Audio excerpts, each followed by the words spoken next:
Welcome back. Yeah, you know who had to say hi? I have a liver treat. Eyes, pay attention to mommy and relax. I thought today we would get really real, candid, transparent, and just have us sit down, chitty chatty, and talk. Even got my juice of inspiration, courage. Courage juice. My English is so well right now. Okay, so today we're going to talk about PTSD, service dogs, and everything that goes with it. So y'all know Stella, you've heard her, you've met her. She is larger than life, fantastic dog. She is training to be my service dog. We are in training, and when I say we, I mean we. This is something that you both have to be in training for. This is nothing that both of you automatically know. Training is really hard, really hard, mentally exhausting. And quite frankly, the greatest gift that I've ever been given is to be in this group with other service dog handlers and their dogs. I have learned and grown so much over the past 4 months. I can't even begin to say. My gratitude towards my particular trainer, my lead trainer, I should say, Suzanne, and the rest of the group. Shout out Tao Canine and Tales of Hope Service Dogs. I will link them below. My gratitude is beyond anything I can ever explain. So with that being said, I wanted to talk about moi. I have PTSD. What is PTSD? Hold on. Oh my God, the bifocals on, because then the old lady specs, and I got my notes. Can you say hello, or are you gonna be cranky today? We went and got Starbucks before, and she was locked on the guy making her puppuccino, right? And you had a good working day. We went to Home Depot and worked, and we trained, and you did so good. I'm so proud of you. Okay, so I have notes because I forget everything. Gotta love ADHD minds. Okay, what is PTSD? Post-traumatic stress disorder. Disorder is what PTSD is. Anybody can have PTSD. It is not just something for veterans. That is a myth. Anybody that has had trauma can have PTSD. Anybody. For me personally, my PTSD comes from a string of events over the course of, I want to say 2 years or a little over 2 years, with something that happened with my son. That's as far as I'm willing to go into that for right now, but that's where it comes from. The actual definition: post-traumatic stress disorder is a psychiatric disorder that may occur in people who have experienced or witnessed a traumatic event, such as a natural disaster, a serious accident, a terrorist act, war, combat, or rape, who have been threatened with death, sexual violence, or serious injury. It is excruciating sometimes, and there are days for me that are a blur. So somebody is right here sound asleep because I have my Barefoot Dreams blanket and she loves this one. Okay, symptoms of PTSD. And I really don't want this to be like me reading the Webster's Dictionary to you guys. I just want to educate because there's so many myths around PTSD and service dogs. And I know we were talking about this in our service dog training group, and I posted the question. I said, what would you want other people to know about service dogs and things to do or not to do with people that have service dogs? Because it's a big there's misconceptions. Some people are like, well, it's okay to pet them as long as you don't, and all that other jazz. No, it's not okay to pet them. But we'll get into that in a minute. Symptoms. Let's go to symptoms of PTSD, because you may have a friend or a family member or a loved one that has PTSD and doesn't realize that they have PTSD. You may have it and not realize you have it. And you can self-diagnose. You can be diagnosed with your regular practitioner, your regular family doctor. I, however, did go to my therapist and my psychiatrist, and we diagnosed it together because I was having all of these symptoms, which I'll get into. There's only 4. First one, intrusion. No bueno. Intrusive thoughts such as repeated involuntary memories, distressing dreams, or flashbacks. For me, this is daily. Every single day, I am having flashbacks, and a smell might trigger me, a sound might trigger me. I might just be laying trying to fall asleep, and all of a sudden I'll think of all those things that happened, and all of a sudden it floods my head with all the things that had happened, and then I go further and further and further, and it's just like perfect whirlwind. And that is the epitome of the definition of intrusive. Avoidance. Avoiding reminders of the traumatic event, including people, places, of activities. Okay, avoidance. Like I said, for me, this happened with David when he was first, second, and the beginning of third grade. So for me and for him, because he does have PTSD as well, and although it's not for me to talk on his behalf, so I don't want to go into more of it with him, we cannot drive past the old school. We cannot see any of those people involved. We cannot mention certain things or have situations that would be similar. Like right now, he is going through some things in another school because it triggered his memory of the previous school where everything happened. And little things like that, you're like, okay, well, if something happened at XYZ place, it's not there. You're over here now at ABC place. Okay, well, ABC place could have the same color paint, and that's going to trigger it, or it could trigger. It may not trigger. And if it doesn't, that's great. But you may want to realize, okay, that's a problem for me, so I need to keep that in a distance. And it's no different than if somebody is allergic to milk, making sure that they avoid drinking milk. So, because you know it's going to bother you, so you avoid it. So for us and for me, this is what we try to do to the best of our abilities. Number 3, alterations in cognition and mood. Inability to remember important aspects of the traumatic event, negative thoughts and feelings leading to ongoing and distorted beliefs about oneself. Like, I am bad. No one can be trusted because now I'm afraid of everybody. Distorted thoughts about the cause or consequences, ongoing fear, anger, horror, guilt, and shame. For me, yes, all of these. There was, I want to say, like I'm already getting wound up, 2, maybe 4 or so people mainly involved in everything that happened with David over those over the course of years with him. And yeah, so I have a ton of fear, a ton of anger. I have guilt that I put him there. I have shame that I let this happen to my kid, even though I know deep down in my heart that I didn't do it to him. I still have the shame and I still have the guilt that I as a mom couldn't control that my kid was hurt.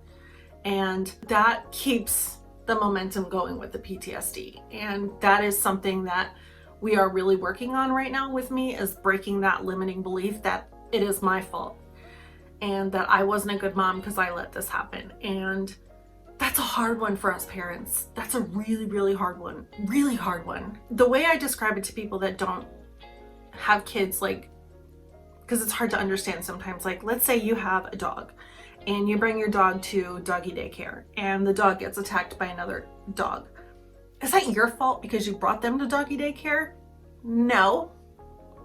It is the other dog's fault that provoked, or whatever their situation was that went on. It's not your fault. You didn't do it to your dog. So the whole time your dog is healing, or you would never not bring your dog to another dog park or another daycare or whatever the case may be because of your fear. You can't do, because then you're just perpetuating the fear even longer and longer and longer, right? Okay, well, that's basically what I'm going through. But it's just on a constant loop. Good times. 4th and last symptom, alterations in arousal and reactivity may include being irritable and have an angry outburst, being overly watchful in a suspecting way, problems concentrating and sleeping. As far as sleeping goes, I barely sleep. I do sleep, but I often have nightmares. And I also, like I said before, sometimes can't fall asleep for at least a good solid hour. Are you cozy? Here. Lay down. Eyes. You want to treat? Then you got to look in the eyes. Wait. Good girl. there's a lot of things that can go into it, a diagnosis of PTSD and having it. There's a lot of things that are entailed in trying to take care of it. And I don't think in my personal case, it's something that you can ever cure 100%. I think for me, it's more learning to cope, learning to avoid certain things, and learning to not get around, but just learning how to readjust my lifestyle so that I don't have those triggers. Okay, so how do I deal with PTSD? I think we've already touched into this just a little bit, but first and foremost, I feel better when I have Stella. I know that she has my back, and I know that she is looking out for me, and she will often get to the point where, which we're still training, so she's still learning my scent of when I am feeling anxious. So she hasn't learned that ability to alert me and what to do when she needs to alert me. So we're still have ways to go. So what is a service dog? A service dog is not just a pet. They are considered medical equipment that is necessary for you. And it could be a matter of life and death, because there are people, excuse me, no ma'am. There are people with diabetes, with heart problems, with asthma or whatever. And these dogs can alert them before they know. So they can stop and test their blood sugar. They can stop and check their heartbeat. They can stop if they're driving so that they don't get hurt or hurt somebody else. They can sit on the floor so that they don't fall and pass out and whatnot. And think that the misconception is that they're just pets because we need a hand to hold. No, they are considered medical equipment.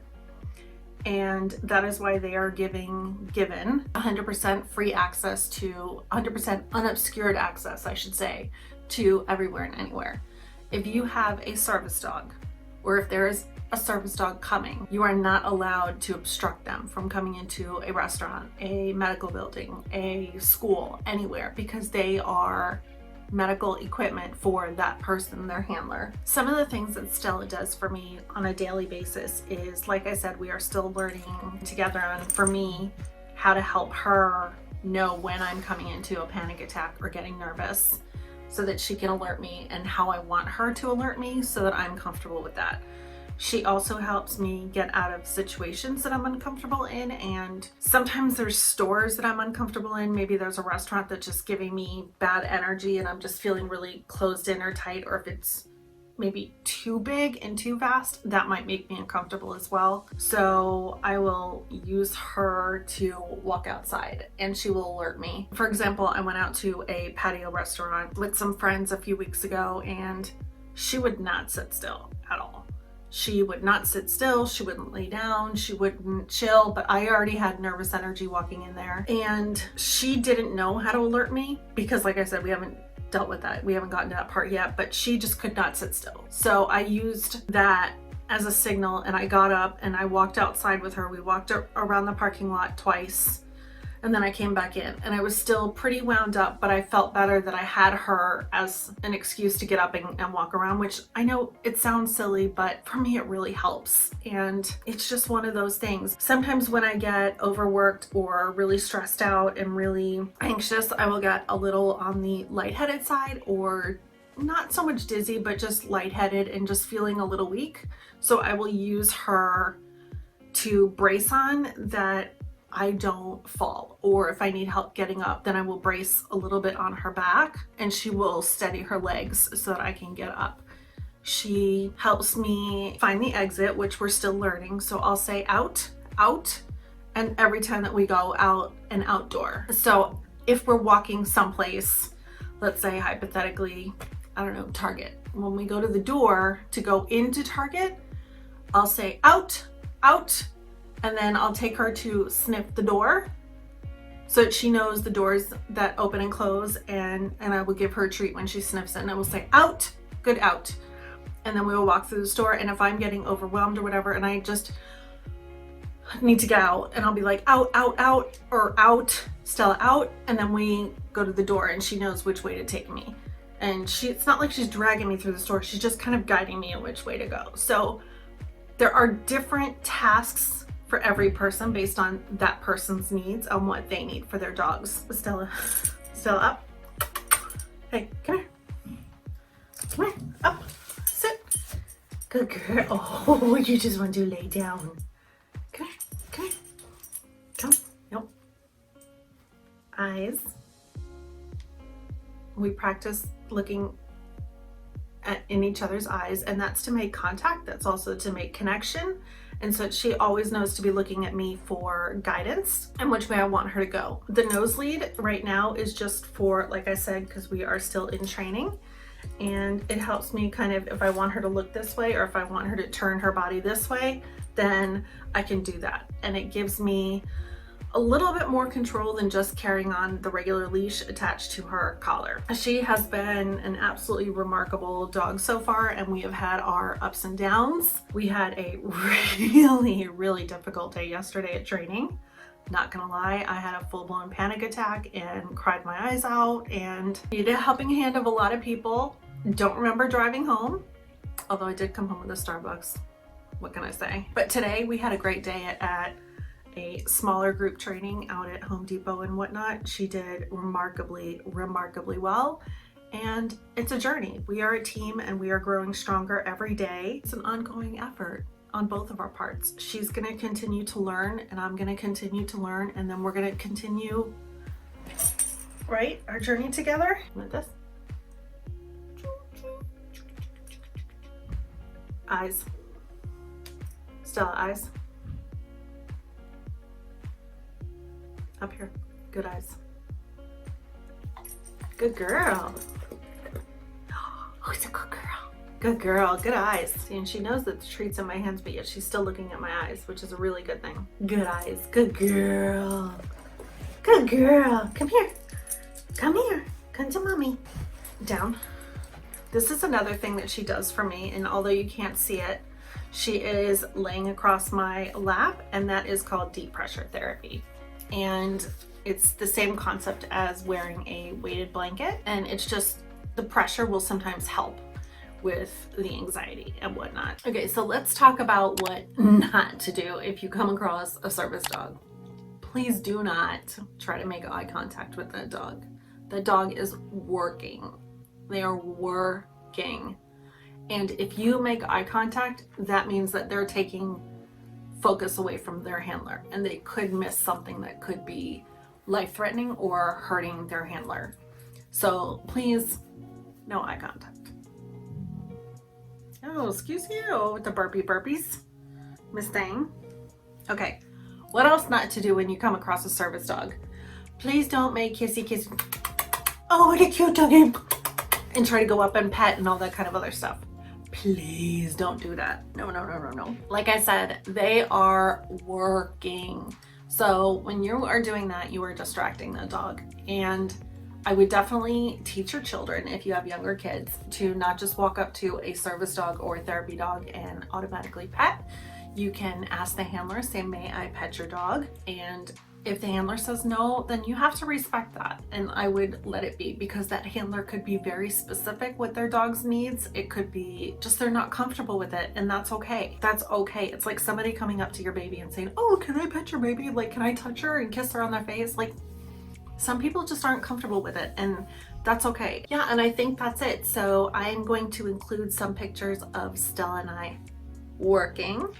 And that's pretty much it, although I didn't go over her vest and what she carries in it. So that's downstairs, but there's a good picture that I'll show you of Stella and I, or Stella wearing her vest. Stella carries in her vest, she carries a pop-up water bowl or food bowl, and she carries a mini, like the little kid-sized bottle of water in case we are out too long and I need to give her something to drink.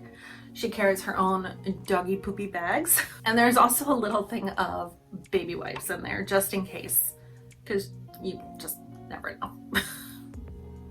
Anyway, I think everybody should carry baby wipes. She also carries a little shorter leash, which is only maybe about this long, and it has a handle at the end that I just wrap up and put in there in case I don't want to carry this big long one with me. That might get caught up in something. So I have the other one, which is pretty much just like to here, and then it has a handle. And then, do you carry anything else? And then if we are out and about, sometimes I will just throw my keys and my phone in her vest because she has those little saddlebags. But other than that, that's all she carries, right?